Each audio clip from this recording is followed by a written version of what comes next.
Hey, no medicine needed here and no surgery either. We're going to sit down with the author of this new book that's taking a new approach to dealing with chronic pain. Stay with us.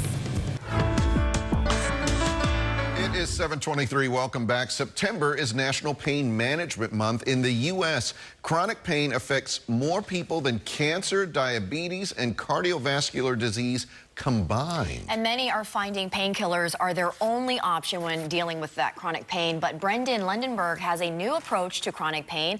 No drugs, no surgeries, and no side effects. And it's the subject of his new book. And I was just telling you, this is really hard to believe. Sounds too good to be true, yeah. Yeah. The book is Radiant Relief, so is there a clue in the title of the book as to how we can manage our pain without using medicines? Well, the first thing is to understand that pain, even though we don't experience this way, is a product of the brain. The tissue actually has no ability to feel pain. Yet the therapies that are out there primarily address only the tissue, injections, massage, things like that, or they're a drug that has side effects to the entire, it's changing the chemistry of the body, so it can result in side effects and risks. We, going back to our primitive caveman days, we realized, oh, if I hurt, if I take alcohol or if I take opium, then I feel better, at least in the short term. And industry has kind of been born out of that approach. And unfortunately, those things are very effective in the short term. And so it's, I think, minimized the need, the urgency, the necessity to really understand pain at a deeper level. And the science of pain has changed so much in the last few years. We now understand it to be a problem of the brain and chronic pain to be a problem of the brain. And so what we're doing at Radiant is first evangelizing a message about this science and then delivering a therapy that allows us to retrain the brain and restore it back to a more normal perception of pain to get relief that becomes lasting without all these complications and risks. Wow.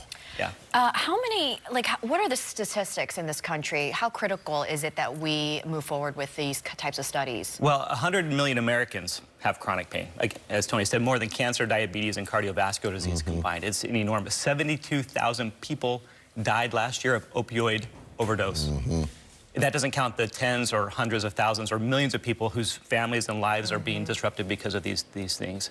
And so it's very urgent, and it starts with science. And this science is very exciting to understand the brain's involvement in the pain, but it isn't really permeated yet the medical mainstream, and certainly not the average consumer out there. And we don't experience pain that way. We experience it very locally where we hurt.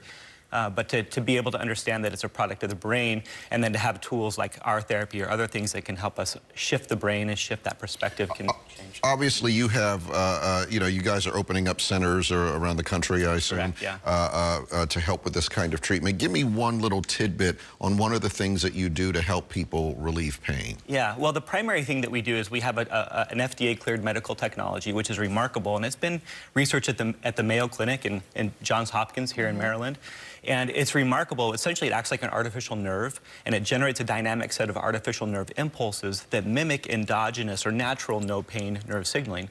We attach electrodes on the skin in proximity to the pain, but in healthy tissue, and essentially we transmit new information through the nervous system. The brain interprets it as kind of a natural nerve signal, and the messaging is dynamic and changing, so it causes the brain to have to work to interpret and understand that. And that causes basically a neuroplastic change. We've heard this term, neuroplasticity, or the brain's ability to learn. And essentially that's what's happening. We're giving the brain new information, and it learns it kind of like learning a second language or math. Or How long does that process take to do that? Well, we give the first session for free, because typically in that first session, clients can experience a noticeable level of relief. But it is a process, just like anything the brain is learning, it's a process of repetition and exposure. So typically, it's a daily session for about 1 hour for 2 or 3 weeks is the expectation that we set. I know you're looking to partner with some folks here in Washington, D.C. Haven't opened a center yet. The book, for more information, is available on Amazon. Radiant Relief. Brendon Lundberg, co-author of the book. Fascinating stuff. Thank you, guys. Thanks for coming in to talk about it. My pleasure. Thank you Thanks so much.